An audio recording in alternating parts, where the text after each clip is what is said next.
Hello Internet!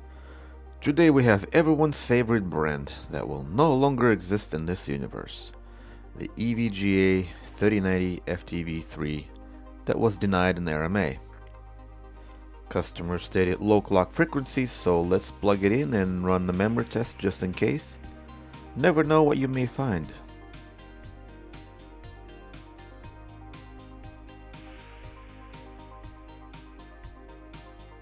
No memory issues are found, so first order of business, we look at the GPU-Z, which says that we should have 1395 MHz on the GPU and 1219 on the memory.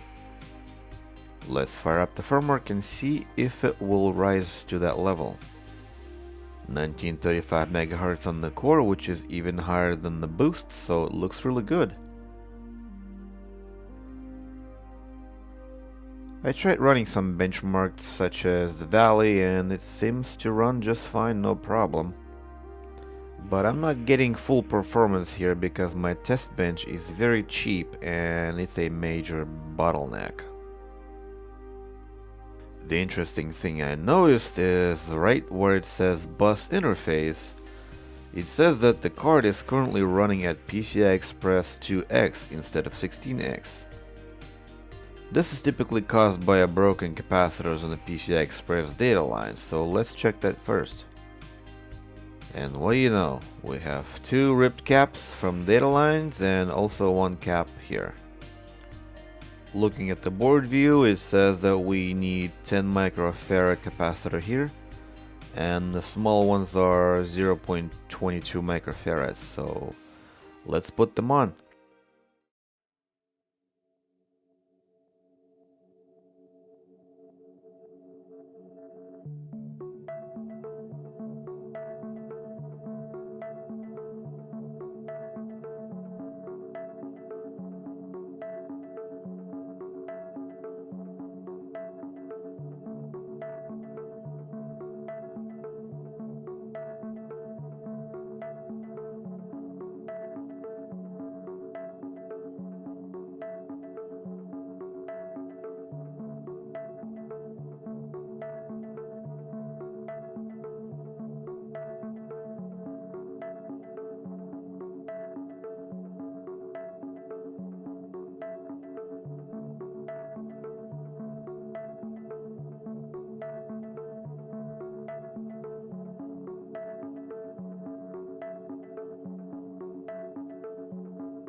Caps are installed.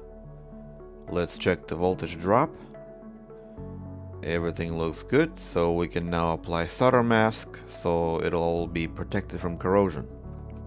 Copper doesn't like to be exposed to air, so you always want to apply mask.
Now let's open GPU-Z again and see what we get. It says that it is currently running at PCI Express 16X, which is exactly what we need. Everything else is looking the same, so I'm gonna run this card for a few minutes with the memory test and the farm to make sure that it runs stable. Also, never forget to run some gaming engines such as Superposition, which gives me a typical score for 3090 I get on this test bench. That means the card is fixed and already at the hands of its owner. This is it for this video. I hope you guys learned something today. If you did, please hit the like button, subscribe for more videos, and I'll see you later. Goodbye.